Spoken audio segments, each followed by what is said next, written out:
That threw me off. Welcome to RPG Book Club, the podcast where we play a little bit of a video game and talk about how it makes us feel. I am Elias Sailor Eli Warren. I'm Maddie Grace Webben. I'm Bernard Hauk. And today we are starting I&II, and we're playing until we get to a thing at Toal, is it? The Sanctuary of Toal. Sanctuary the of sealed Toal. door at the Sanctuary of Toal. Yep. Yeah. I'm sorry, folks. It turns out the way Sam worded it was really confusing, at least for me. Agreed. So, yeah, I think it's going to be worded a bit different in the description, so hopefully that avoids any problems for anyone playing along. Uh-huh. Yeah. I think we'll be fine. So, before we get into all that, how was everyone's week? It's been the longest week of my goddamn life. How so? Just because last time we recorded was Monday, March 2nd, and a lot of things happened in the world last week, because of course I'm very heavily involved in various political spheres, but largely the Bernie campaign right now. And Super Tuesday was on Tuesday, as it does, and that was a huge basically I've just been working my ass off every day for like months, and Monday and Tuesday were super crazy. Like, I immediately went from podcasting to canvassing to work, and then back to canvassing, and then to sleep, and then I was super tired, and then I did more canvassing, and then I went to a party, and then y'all probably saw we had a nice little crossover episode. That's a joke, but my favorite podcast showed up, and I fangirled out about that. And then a lot of other things happened for like 6 more days, and then there was, and then I caught the coronavirus. You did not. No, you didn't. I didn't catch the coronavirus, but legitimately, my I haven't had really bad allergies, and everybody keeps being extremely concerned about me, and I'm like, no, I it's just the fucking cherry blossoms. Like, it's fine. We have a lot of those out here, and they drive my allergies insane. Which, as Bernard said, sneezing is not a symptom of the coronavirus. But funny enough, last week I did for 1 or 2 days I was like, wow, my throat's getting pretty sore. Wow, I'm having a lot of indigestion. Hey, I actually do feel a little bit warm and a little bit like weak and a little lightheaded and weird. But I'm pretty sure that was just exhaustion. Because that would make sense. And then it went away, and now I'm fine. Also, I played the Final Fantasy VII remake demo, and I agree with Sam that it's going to be an incredible video game. Good. That's my week. What about you, Bernard? I don't know. Well, I went to the doctor, and he was like, "You are continuing to gain weight." And I was like, "Yeah." And he was like, "That's probably not good." And I was like, he was talking like doctors do, and I was thinking, it's fine to be, quote, overweight, unquote, as long as you're healthy and happy with where you are, but I'm neither of those. Oops. So I'm trying to lose weight again, but it feels like maybe it'll be different this time because I've learned a whole lot about food and my relationship with it, and also I've stuck with learning Japanese for over 40 days now, and maybe that means I can stick with stuff now. I believe in you. Good. Yeah, keep at it. Man, losing weight is so fucking hard, and like, I'm back on my diet, and thanks, I hate it.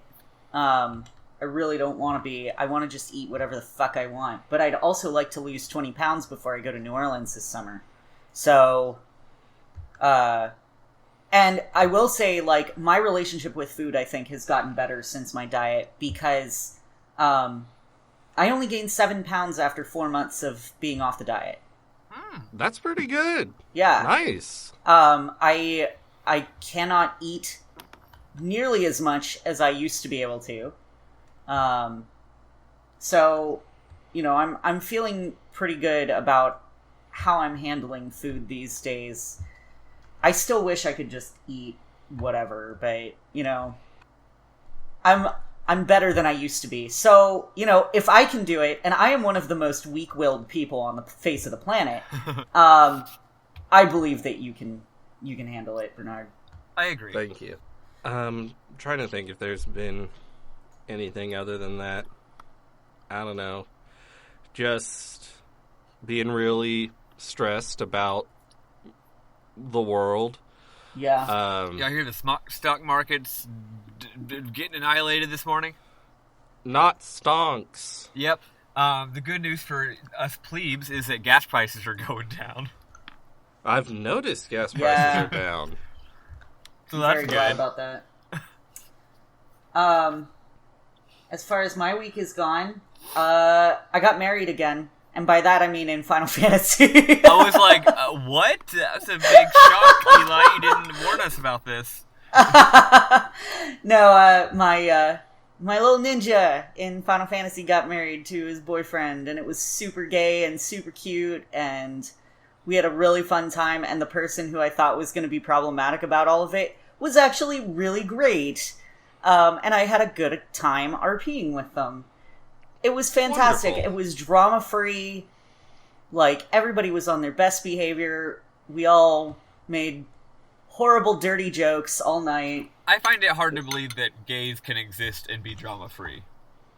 I know that. Just look at my current friend circle. I mean, what? Our free company is full of queer men played by women on varying degrees of the sexuality spectrum. Nice. So yeah, drama definitely happens. But no, everybody was really great. We had a whole fuck ton of fun, and I'm super glad that we did it. And shout outs to Sale, who is my ninja my ninja Kaito's new husband. His player is super, super great, and we have so much fun RPing together, and I love her, and thank you for marrying my terrible disaster child. So... That's what my parents said when I got married. I think my parents definitely thought that. So, with that out of the way, shall we begin talking about this other game that we're playing? Yeah, East. Absolutely. The second. East 2, Ancient East Vanished, the final chapter. Nice.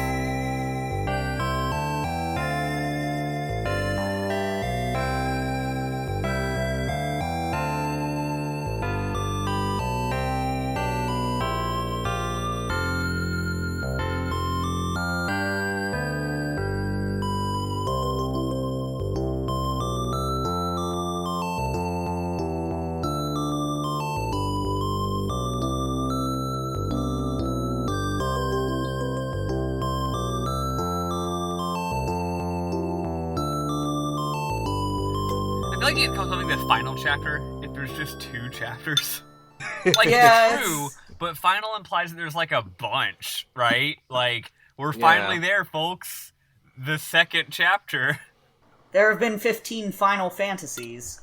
That's true. I guess Final Fantasy, after Final Fantasy came out, it's like, yeah, you can do whatever you want with that word. No one cares. It doesn't mean anything it doesn't anymore. mean anything. Yeah. Because East 2 definitely was not the final East game. Well, it is the final chapter of Ancient East Vanished. Anyway, go on. So, I am still playing I&II Chronicles Plus on Steam. Maddie, what version are you playing now? Yeah. So I switched to, because the first game, the second game, I don't think it exists on Sega Master System at all, not even in Japan. Or maybe it does, and it's just not a fan translation. Whatever. It does not. Yeah. So, even though I loved that version, I could not in any way continue with it. So I switched to the TurboGrafx CD version, which is called Ys Book 1 and 2, which is quite funny that apparently they're Book 1 and 2 in this particular case. I want to comment on it really quickly. This game is fucking amazing. It's got voice. Does y'all have voice acting? No. Mine has voice acting.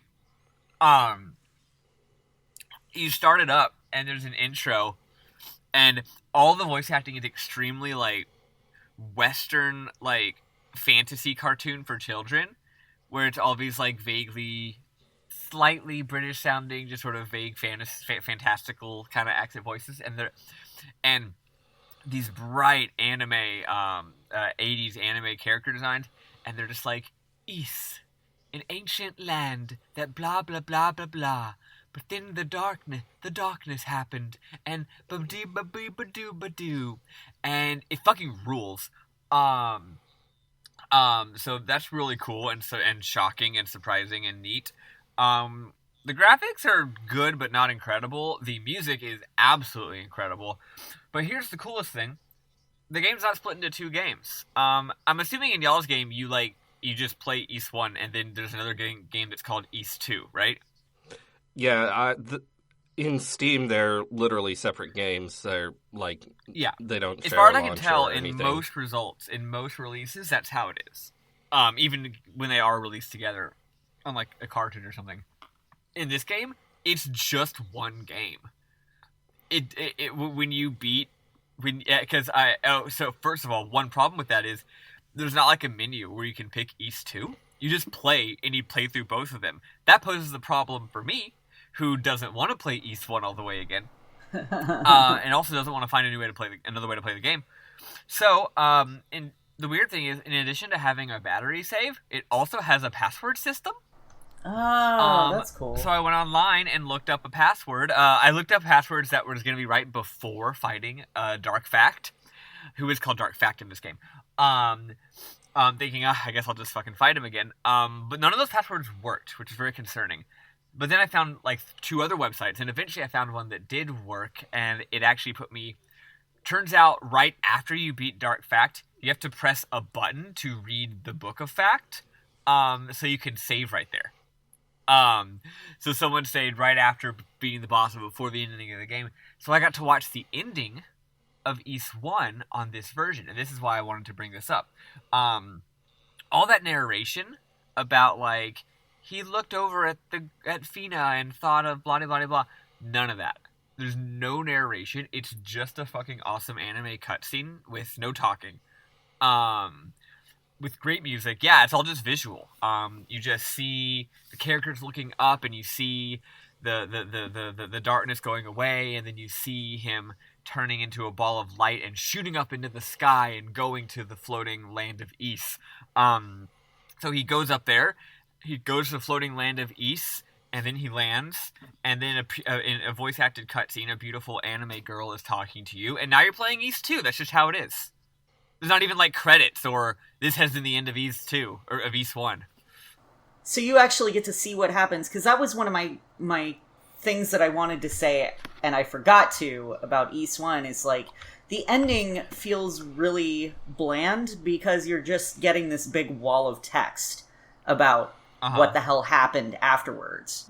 It's one of those show don't tell things, and all they did was tell. Like, they just gave us a big old wall of text about what happened, and it's very uninteresting and disappointing. Ironically, in this version, you see, but if I hadn't already read what happened in that wall of text, you wouldn't I know wouldn't know what the fuck was going on. Let's split the difference somehow. There's got to be a good middle ground. I do think that my version would work fine on its own as well, because it is like, I don't know, I think this game does work on so many more abstract, you know, I told you I like how it works on that kind of abstract biblical / mythical level.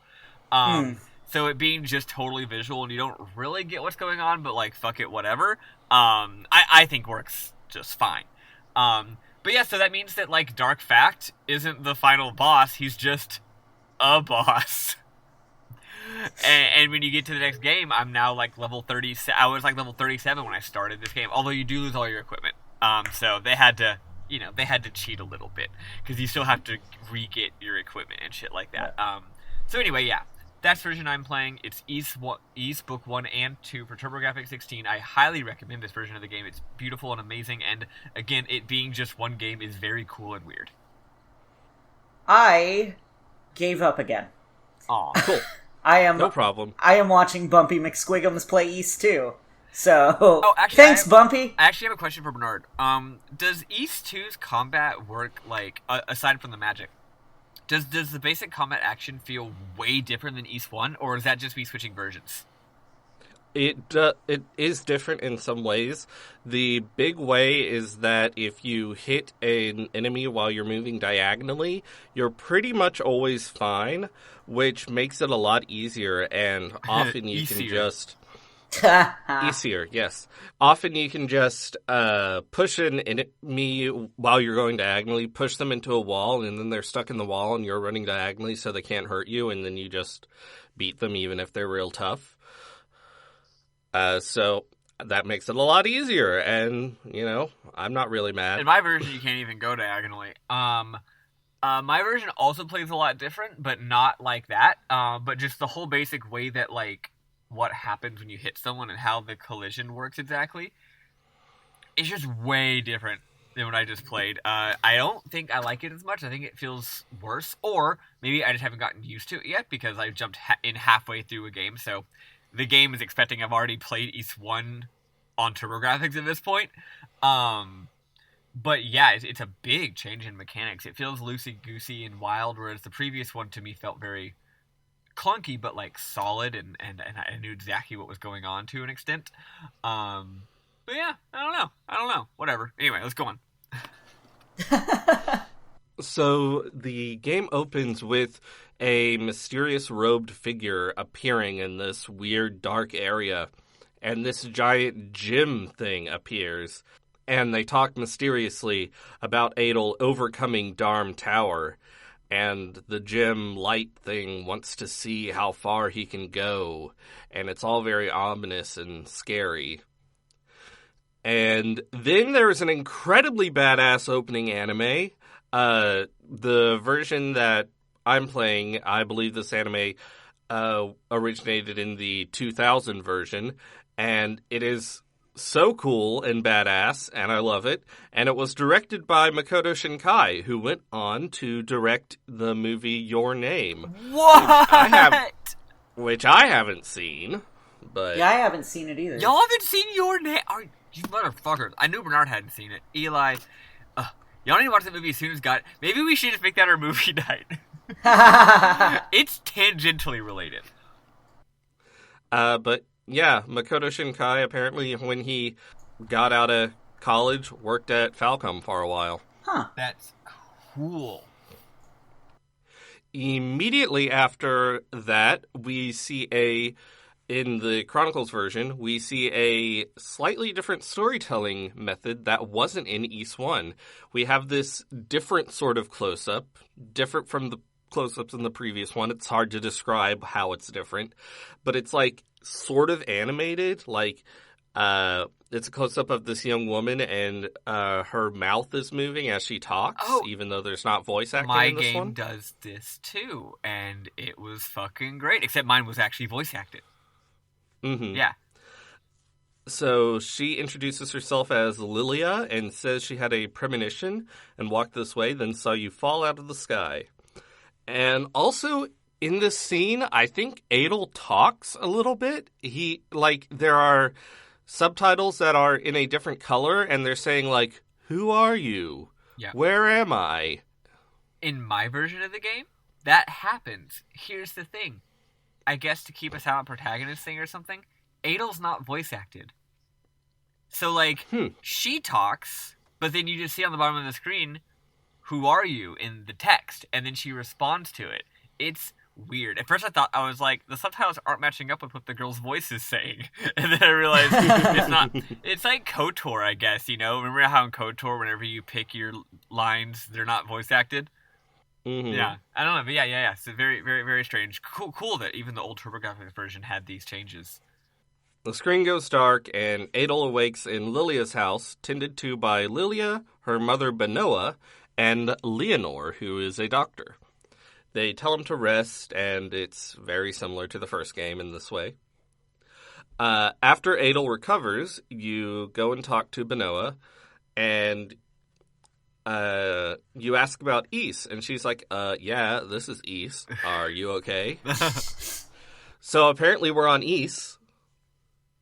And the fact that I said on Ys instead of in Ys sort of reveals that it's a floating island. So that doesn't show up in your anime cutscene? The anime cutscene is very flashy. Gotcha, and abstract. Yeah, that makes sense from your name guy. Yeah, in mine it's also flashy, but you definitely do see like him shooting up to a floating island in the sky. So that's like clear at least. You don't see anything so narrative in our opening. But I think in the first scene when Lilia's waking you up, you can actually see over the edge, and you can... I mentioned in my notes that you can see this later, but I'm pretty sure when she's waking you up, you can see over the edge, and you can actually see Asteria below. Asteria has this very notable geographic feature that is like this ring of cliffs that we never mentioned, and you can see that on the ground below. Maybe that's where Ys, like, popped out of Asteria. I don't know. Okay, I'm watching the anime opening now because you told me to and I forgot to do it. Holy shit. Right? Benoa mentions that the nearby Moondoria Shrine and Restini Mine are full of monsters now. And as you leave, Benoa is like, oh, hey, could you deliver this letter to Leonor's brother, Dr. Flare? Apparently, Lilia unknowingly has a serious illness, and Benoa wants to discuss it with Flare. So, you can explore the town a bit, and the townsfolk have various things to say. One little boy says, "Where are you from, mister?" "What? Far away? There's nothing far away from here." Little boy logic. Yeah, can't argue with that. So we go to the clinic, and we find Leonor is in a panic. He received a carrier pigeon from Flare saying he got trapped in a cave-in at Restini Mine. And Leonor asks Adel to help. He's like, hey, I can tell you're an adventurer. You seem to be a swordsman, even though you don't have a sword anymore. So, naturally, we say yes, because we're a hero. Dedoy. The nurse, who's named Serena, says a guy named Astel is guarding the mine. What an Astel. A guy named Astal is guarding the mine and won't let you in unless you get permission from the village elder.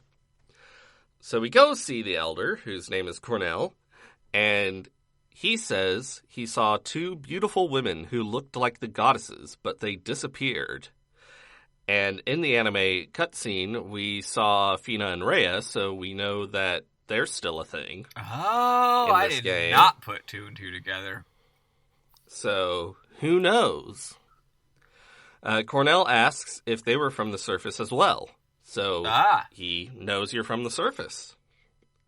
And he says the books you carry were handed down by the priests of Ys and must have guided you here. He says that in Restini Mine, there is a room called the Sanctuary of Toal, where there are statues of the priests. And what he means is there are 6 rooms called the Sanctuary of Toal, and in each one there's an individual statue of the priest. And it's scattered around a whole-ass dungeon. Yes. Yeah. Not accurate at all.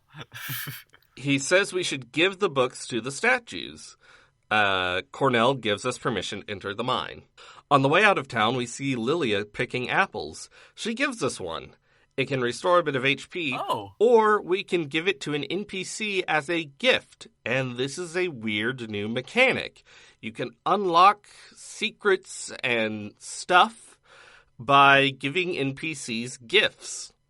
And in the Steam version, you can actually unlock what are called mascots if you give an NPC enough gifts, where you just select it in the menu, and then from the corner of your screen hangs on a string the person's sprite, and it just bounces over there. That's cute and weird. So one fun thing we can do with giving people gifts right now is there's this dude named Brody, and if you give him 5 gifts, he tells you that the local ducklings have been eating gold. And if you go to approach a duckling after talking to him, it'll cough up 500 gold. What? And when we agreed to help Dr. Flare, Leonore gave us 300 gold, so we have over doubled our gold now. Who is feeding these poor ducks gold? This game's fucking weird, man. He says the ducks will just eat anything that fits in their bills. Someone should be taking better care of those ducks. That can't be good for them. In the field outside of town, you can find a cliff where you can see a mountain with a huge structure on top, and it's very far away. Lilia shows up and says it's the Ice Ridge of Nolta, or Noita. I think I misspelled it here, and I'm not sure what it's called, but it's an ice ridge of something that begins with N and ends with A, and atop it is the Solomon Shrine, where the goddesses used to live. Moving on to the ruins of Moondoria, we can find an old man named Legs. Yep. Wait. Talking about characters' names, I will say, first of all, characters' names, they're all wild. Y'all forgot my favorite character. Is he a shopkeeper? No, the guy who, I guess he's like a smithy or something, though he doesn't work in the armor and weapons shop. Oh. He just is there. Anyway, his name's Guido. Yeah, at least in my version, he's the one who sells you your armor and weapons. Yep. So yeah, his name's Guido, and I just, I appreciate it. I'm smithing here. Hey, bring me some ore if you want me to make some better armor. Yes, I didn't put this in the notes, but Guido is not able to make any great armor because he doesn't have iron ore because the mine is full of monsters. Yep. So he tells you if you can get him some ore, he'll buy it from you for good money, and then you can get armor from him. Right now he just has like the basic armor, which I believe is chainmail. And in East 1 we could get a sword for free if we did certain things, and in this game you can as well, because if you meet Old Man Legs and we don't have a sword, he admonishes us for coming here unarmed and gives us a short sword. What? He then says he has a favor to ask, but no, better not. We probably aren't ready to handle the power of the priests. It's very ominous. Yes. So Astal, a stall, lets us into the mine, but the baddies are really strong in there, so let's explore the ruins a bit more. We find a rhoda fruit. Apparently they have fruit as well, not just seeds. And an ancient tablet that says, "The words of the priests lie written in the 6 books, and their power will lead the hero to this land. Below ground is a door, sealed shut to halt the demon's advance. When the books have been restored to their rightful owners, that seal will be released." So, apparently we gotta give the books to the priests, which Cornell also told us to do. So the game really wants us to know to do that. At level 6, the level cap in this game is much higher, by the way. It's 55. Wow. I don't know what it is in the TurboGrafx version. Since the level carries over, it might be different. Yeah, mine's way different. Also, I don't know if this is a change from East 1 to 2 or just my changing versions, but boy, the numbers in the shop are a lot nicer. Mm-hmm. Which is to say, it's a lot less grindy. Nice. Also, just easier in general. I just realized there could be a chance that the East 1 portion of the game doesn't have a level cap, which means the person who the person who generated the password that I used maybe was over leveled when they beat the game, which would make me then currently over leveled, even though I didn't do anything. Mm-hmm. Yeah, I just hadn't considered that till just now. Anyway. So at level 6, Legs asks us to go get a treasure in the ruins guarded by 2 stone golems. So we might have seen these golems earlier standing in front of a passage where there's a treasure chest. So we go and fight the golems. They're pretty tough. They are. And in the chest we find a rod of divinity. Yes. Legs tell you that the statue behind him represents the 2 goddesses, and if we touch the rod to it, we will inherit the power of magic. So we touch the rod to the woman, and lewd. We get magic points. But nothing to do with them. We have MP now. Yeah, we don't have spells yet. But it's just like, you have MP, okay, fun. Cool. Great. Legs tells us that there are 6 forms of magic to be found. I'm never gonna get over that name. Yeah, that's such a dumb name. It's so fucking great.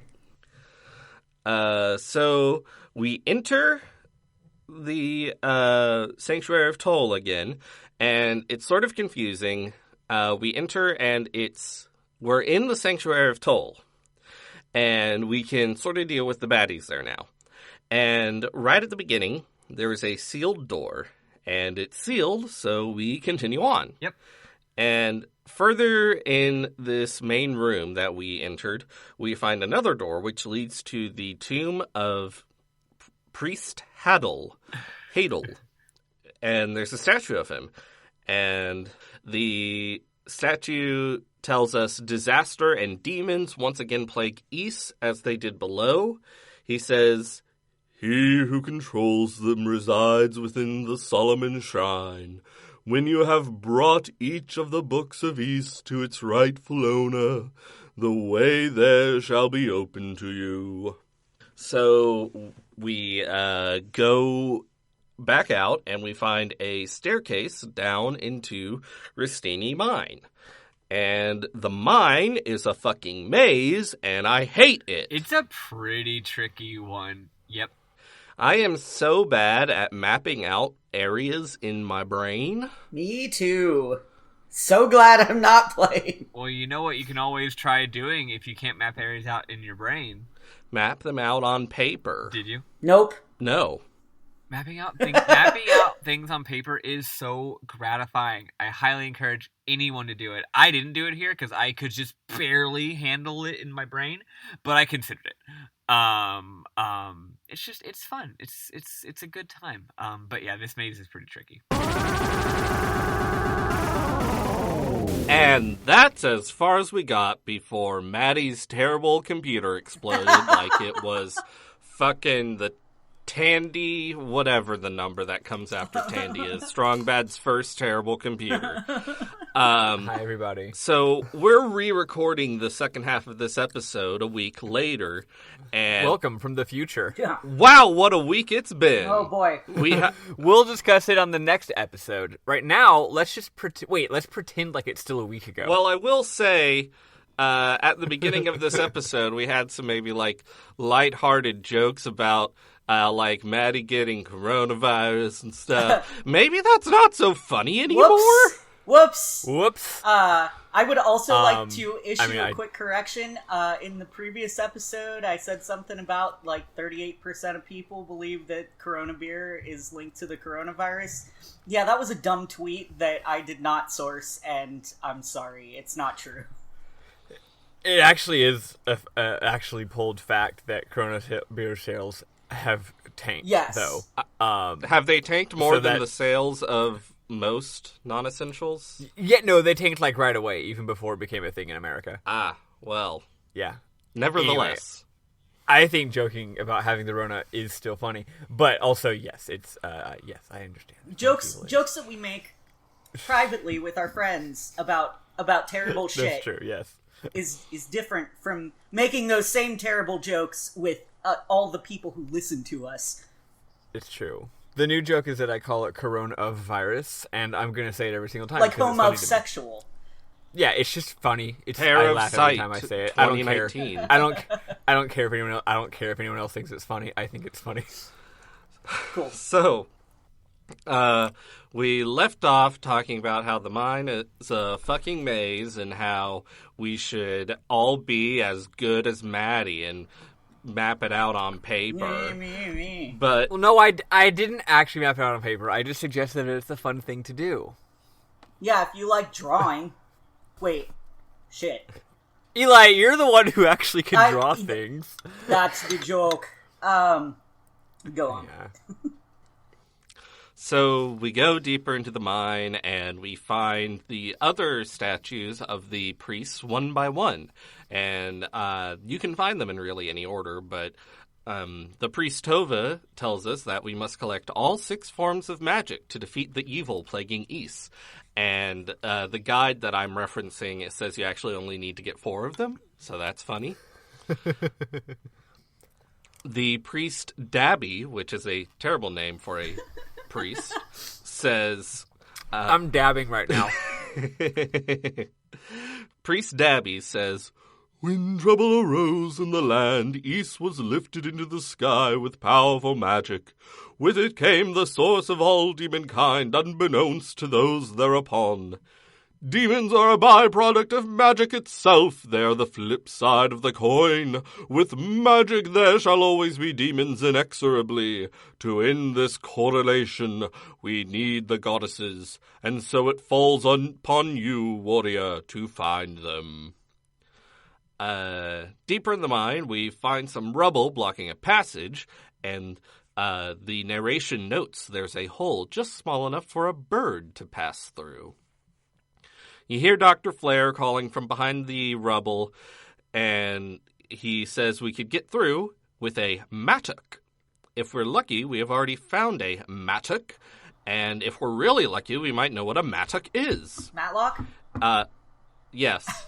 It's sort of like a pickaxe. And mine, it's just a pickaxe. Yeah. They had to be fancy in the Chronicles version. Yeah. So we use the pickaxe to get through the rubble, and Wait, hold on. As you're trying to get through the rubble, it's taking a while. The other guy on the other side's going, "When's Maddock?" that's hilarious. Flair thanks us for saving him, and we give him Benoa's letter, and he reads it. He says he needs a rhoda fruit and a salsetta flower to make the medicine to cure Lilia. We already found the fruit in the ruins, probably. He says the flower might be found deeper in the mine. And also in this room, there is another passage filled with rubble. If we investigate it, Dr. Flair's like, don't even try. That whole passageway's caved in. It would take a whole team like a couple weeks to dig through there. On the other side of that is part of the Sanctuary of Toal. But you're not going to be able to get there through there, so that's something we're going to have to figure out.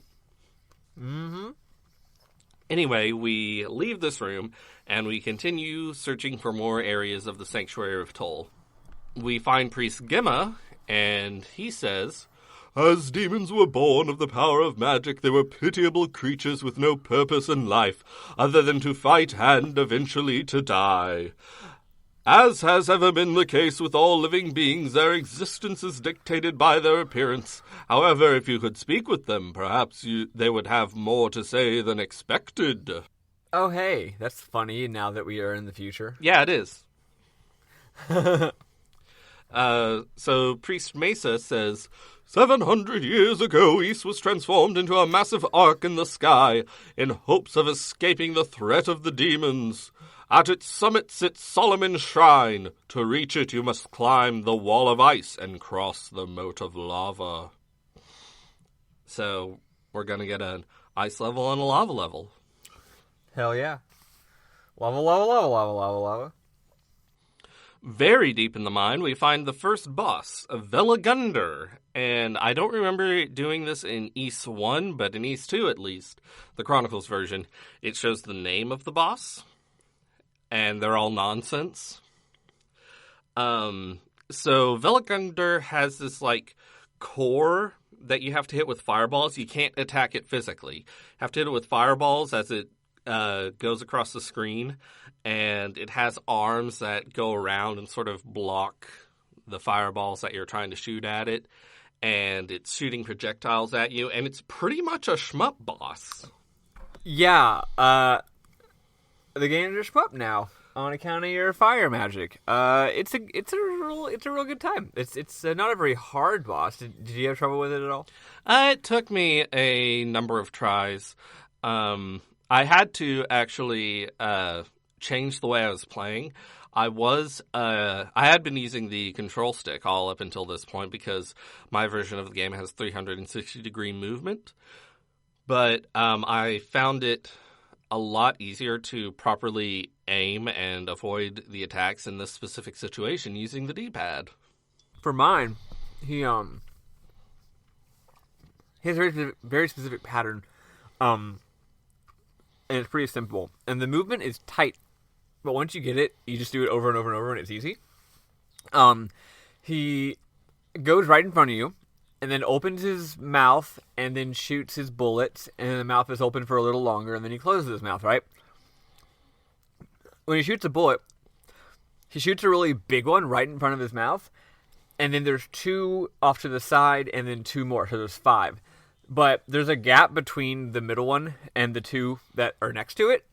So you literally just stand right in front of him, look him straight in the face, shoot him in the mouth. You can actually pump him with quite a few bullets. And then, like, just tap the fucking D-pad. Just, like, boop! Like the tiniest little sidestep to avoid that bullet. And then you move back. And you keep doing that. I probably could have done something similar because the pattern is like you described. But I was too amped up, and I wasn't thinking clearly. Well, I play a lot of bullet hell shooters, so for me, when there's a bunch of bullets coming at me, I don't immediately think, run away. I think, stand in between them. Whereas me, I mainly just, like, once every 5 years play Gradius 5, and when I do, I cry. Yeah, you gotta keep your cool, so. I've only played Undertale. Same thing. So, in the area beyond Velagunder's arena, we find a Celceta flower. So, yay! Huzzah. We also find really strong enemies. If we manage to get past them, we find a chest with the light magic. And I was like, oh, fucking thank God, this mine is so dark. But when I activated the light magic, it, like, is this little ball of light a little ways out from you that circles around you. And it's, like, casting these shadows and these really cool lighting effects in the Chronicles version. And it looks really cool, but it's really distracting and not really very helpful for seeing anything. It didn't look like it would be when I was watching. I was like, it's not actually doing anything. In my game, it's not distracting and bad, but it is very unhelpful. In my game, at this point, I wandered around for ages, having no idea what to do. And the light magic, I would equip it and hit a button, and I'd be like, it's not doing anything. I don't get it, you know? Eventually I realized that while I had it equipped, my magic was slowly draining. And at that point I was like, okay, something is happening. I just don't know what it is. So I thought maybe it'll reveal hidden passages or something like that, you know? Anyway, it turns out that if you're at the bottom of the screen or anywhere else, but usually it's the bottom of the screen, and there's like a, you know, like the way that walls are represented in games when they're in the foreground where it's just like blackness, the blackness will have the tiniest little aura or halo of like blue light, like almost as if light were spilling out from the other side. But it's really fucking subtle. I mean, once you notice it, it's unmistakable, right? But yeah, so when you see that, it shows you where hidden passages are, and that's literally all it does. And kind of cool once I figured it out, but yeah. Yeah, the light magic in the Chronicles version also shows you the hidden passages. It is probably a lot easier to spot them because it's actually this really big, like, ripple effect that is really easy to spot. Yeah. So wait, so does yours, in addition to being confusing and distracting, does it actually light things up more, though? Yes, it does, just in a very unhelpful way. Right. In mine, it doesn't do that either. You still have that same little window of light around you that's the same amount as always. Yeah.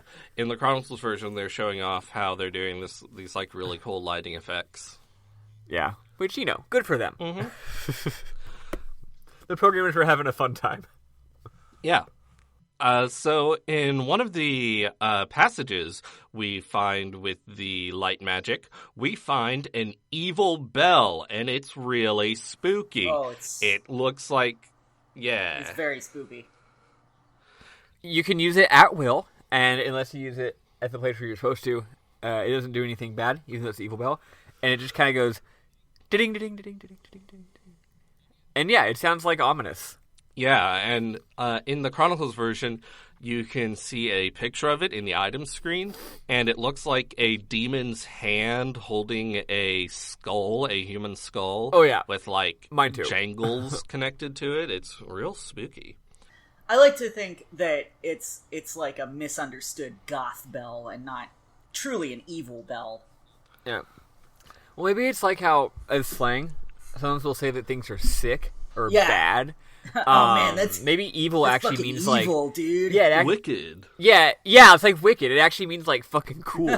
Like this thing just owns and it sounds cool. It doesn't do anything evil. And as we see later, maybe when you use it, it just makes people want to come rushing and come dancing. They're just like, oh hell yeah, someone's playing the evil bell. Maybe Let's that party. was the deal with the evil ring in the previous game.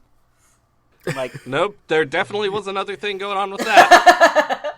The evil ring just fills you with so much funky beats that it immediately kills you. You can't handle it. You can't handle my potions, traveler. I'm pretty sure, actually, if you use the evil bell in places where you're not supposed to, and there's demons nearby, I'm pretty sure it will attract them to you. I experimented with that, but I couldn't tell. Maybe in your version. I don't know. Or maybe in my version, I'm just dumb. So we have this evil bell. We don't know what to do with it. But we've pretty much exhausted the mine. And we weren't able to find a way to Priest Fact's tomb. So we might as well go and save Lilia's life. I guess. So we take the ingredients to Dr. Flair, and he makes some medicine from the ingredients. We give the medicine to Benoa, my notes here are kind of bad, so I'll just try to remember how it goes. We give the medicine to Benoa, and she's like, oh, thank goodness, we'll be able to save Lilia from this horrible sickness she's got that she doesn't know about. And then we step outside to go get Lilia, but she's right there, and she heard everything, and she's like, oh my gosh, I didn't know my mom knew I was sick. I knew I was sick, but I was keeping it from her. Mom knew she was Real sick. gift to the Magi situation. Yeah. I don't know how the mom, found out she was sick without Lilia finding out she knew that. I don't know. Anyway, so Lilia is very touched that you went through all this danger to save her, and she goes in and she gets some medicine, and everyone's very emotional. And as thanks, Benoa gives Adel the return magic.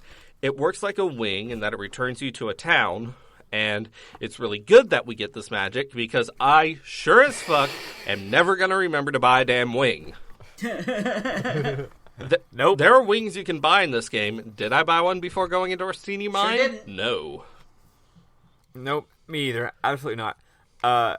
That's me playing Dragon Quest games. Mm-hmm.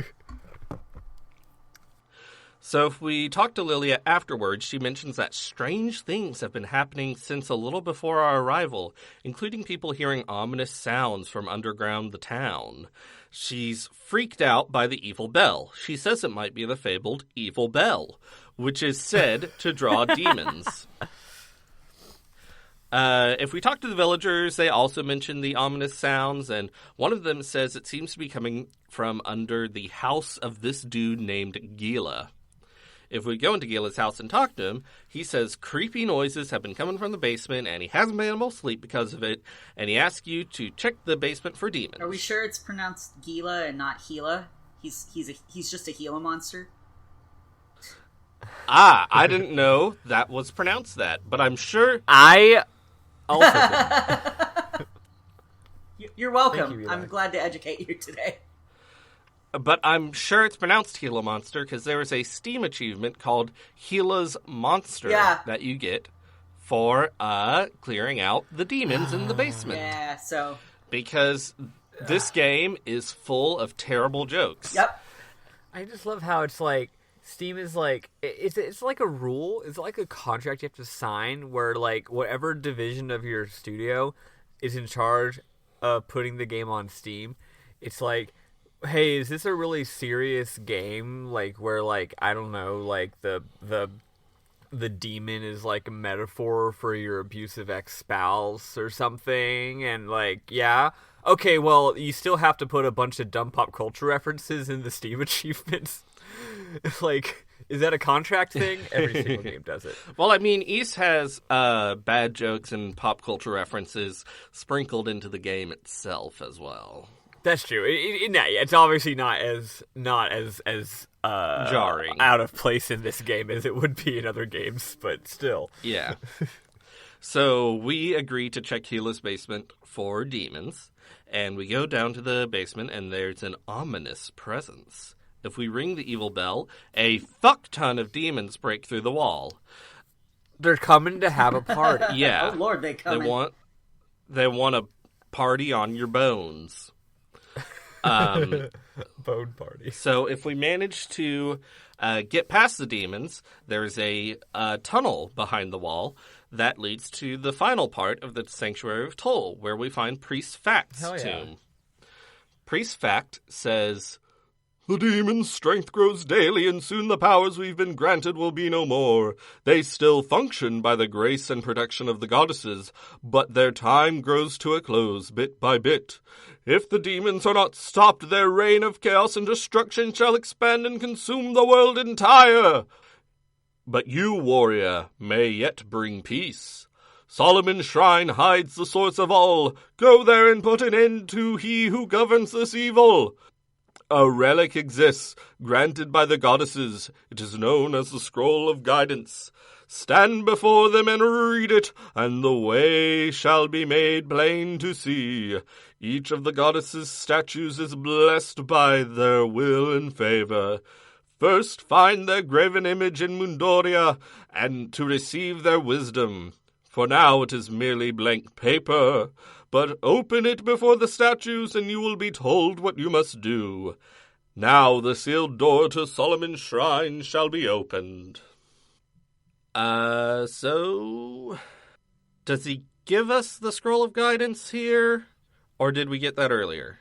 I think yes. Yes, he do. Or we get it some... No, I think you just get it in like a fucking chest. No, I'm pretty sure a priest gives it to you. Yeah. Priest Fact gives it to you. Maybe whichever one you go to last just gives it to you. Well, Priest Fact would be the one you go to last, probably. Most likely, yeah. Well, anyway, we have the Scroll of Guidance, and it's been a fucking week, so we might not remember exactly, because my notes are not perfect. So, after this, we can clear all the demons out of Gila's basement for a side quest, and this involves killing a ridiculous amount of demons in his basement, like dozens and dozens. But if we do, we get a bunch of XP, and we also get the Steam achievement, Gila's Monsters.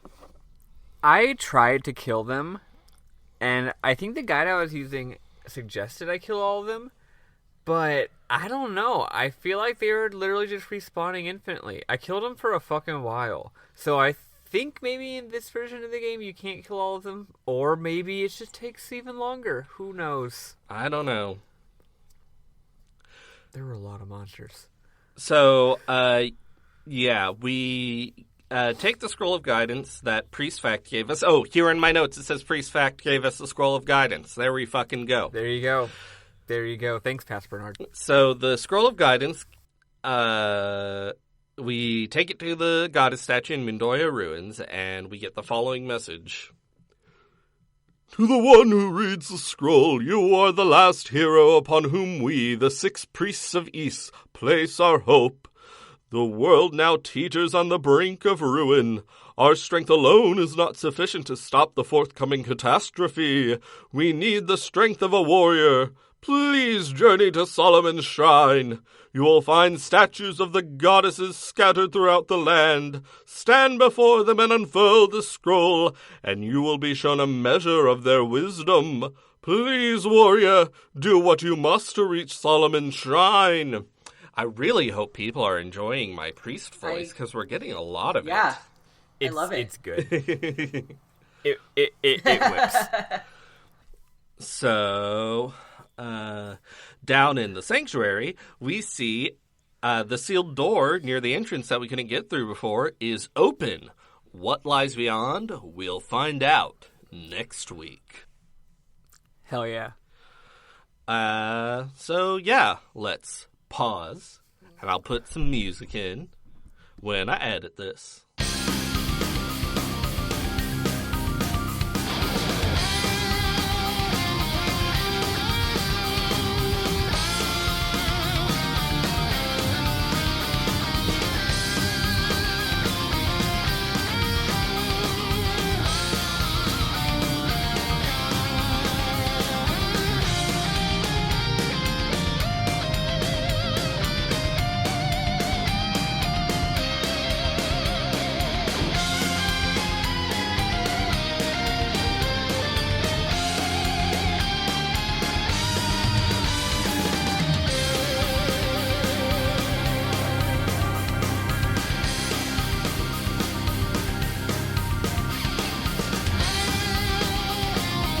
And now, do you have any memorable moments that you can still remember?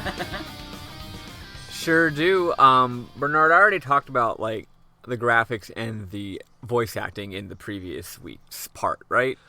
No, because this is the first episode on I&II. Right, I didn't just mention it while you were chatting. I don't know.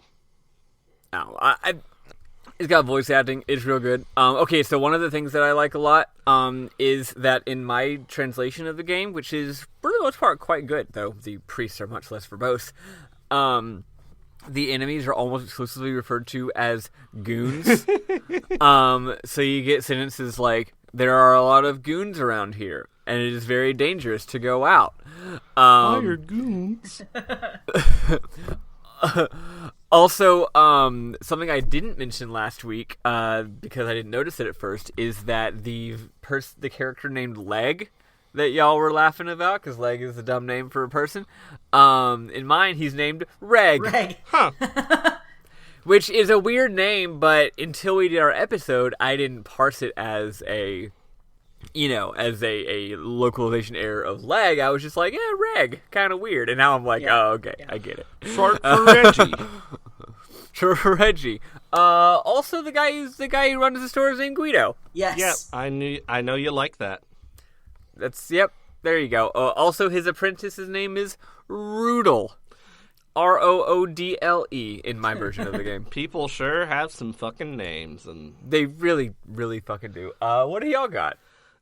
Eli, do you have anything? I think I had mentioned about how, like, Gila's just, like, kind of nonchalant or just kind of, like, exasperated about the demons in his basement. Like, oh, my basement's full of fucking demons again. Like, yeah, he seems pretty chill in mine as well. He's just like, I mean, he just gotta just don't go down there, you know? It's just like, it's not really a thing. It's just something he's used to dealing with. But yeah, yeah, I don't think I really had anything beyond that. Mm-hmm. So I have a few, and luckily they were in my notes, so I can remember them all. So Benoa had asked you to give this letter to Flair, and when Leonore is asking you to go save Flair, he sees that you have a letter for him, and Leonore says, "All right, go Benoa. With two of us pressuring you to find him, you really have no choice but to give in." Like the way Very he thinks. nice. Yes. And if you ask Nurse Serena to heal you, she's like, you can just stand outside and you'll be healed. Or you can just rest at Manoa's house. I mean, I'll heal you. It'll cost money. This world has universal healthcare, which means that the universe heals you Yeah. automatically. But you can still pay money for her to heal you if you want. And she acts like it's weird and a big imposition, and I found that really funny. Yeah. Medicare for all who want it. Yeah. So Brody, the guy who tells you about the ducks eating gold, you have to give him a bunch of gifts to get him to tell you that. And as you give him gifts, he's saying things like, "Oh, thank you, but I'm not going to give you anything back in return. Thanks, but I'm really not going to give you anything. I don't believe in social obligations like that. This dude probably doesn't tip." Motherfucker. No, he's just being coy. Okay. And eventually he says, "No matter how much you give me, you're not getting anything in return. I'm not like other NPCs that way, I swear." And I'm realizing, in my memorable moments, I'm not so much putting jokes that I like as much as jokes that are notable, because I don't like this joke. I think it's a bad fourth wall break. No, it's fucking stupid. Anyway, and the last line... That's some RPG Maker shit. Yeah, it is. Nothing against RPG Maker people, but sometimes they have bad jokes. And the last line that I found really fun was when we met Legs, and he says, "My name, believe it or not, is Legs, but you may call me the Leg Man if you so desire." It's like a morning show. Like, Adol and the Leg Man. Yeah. Yes. So, yeah. And that's all I had. Hell yeah. I had two more quick ones. Most of the dungeons in this game are pretty normal, things are icy or fiery or cavey. But the dungeon that is the ruins, I thought was really, really fucking good. I think I'll screenshot last time, this time I'm not going to bother. I mean, y'all did it. Where it's like, it's ruins, but there's also trees around, and there's also some water around. And sometimes the actual, wall of the dungeon, like the impassable barrier that forms the geometry of the actual level design, sometimes it's like a wall, like a ruined wall. Sometimes it actually is the trees. So you're actually outside of the ruins, but there's still some trees that you can't get through. And then there's the sort of whole east side that is just blocked by a lake. At one point you have to sort of go to just a tree area, and it looks like you can't go through the trees, but if you look closely, there's a little gap, and you kind of can wiggle through. And that's actually a required way to go for one of the things that you have to do in this game. I'm sure that the design is probably the same for y'all's game as well, so y'all know what I'm talking about. But also, I think it especially looks great with the graphics of the version that I'm playing. It's cool as heck. I'm a big fan. And then I hope they have other. I hope that's not the last interesting kind of non trope following dungeon. And then the other one I wanted to read is one of the shrine statue thingies. Most of them are just the same as what Bernard said, except shorter and less interestingly written. But this one is really cool. Where is it? These are the words of Gemma. "The evil in our lives is a direct reflection of our goodness. The creatures who hound us have a sad fate. They live their lives in the sinister shadow of darkness, and I often wonder what they would have to say to the forces of light." This seems neat. Makes me still feel sad for the little guys. Mm-hmm. Yeah. But you're still going to kill them. I'm still going to murder them. Which that becomes even more funny next week. Yeah. So next week we are playing Until We Enter Ramia Village. That wasn't our original stopping point, but that's as far as I got, and I was like, I don't want to play more, so we're stopping there and deal with it. Yeah, It's totally fine. Perfect. So, someone who's not me, sign us off. That is it for our episode. If you liked what you heard, check us out on rpgbook.club. We have links to all of our fun places, like our Discord, which is the funnest place. You should join. And our email is rpgbookclub@gmail.com. We have a Twitter @rpgbookclub. You should also check out our Ko-Fi, which is ko-fi.com/rpgbookclub. Basically, if it has RPG Book Club in the name, that's us. Not necessarily, but, you know.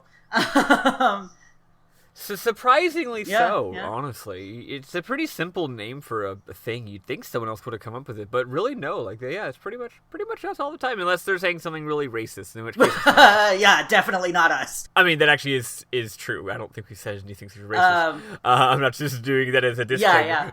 Yeah. But if you donate to us, you can help choose what games we're playing. We have votes, although the next game is already set in stone. We're not voting on that. It's happening. Check all those out, and we're glad to have you with us for RPG Book Club. I have been Elias Sailor Eli Warren. I've been Maddie Grace Spiffle Webbin. And I'm Bernard, who has always gone third. Yeah. It's true. Toodaloo. Bye, everybody. Bye.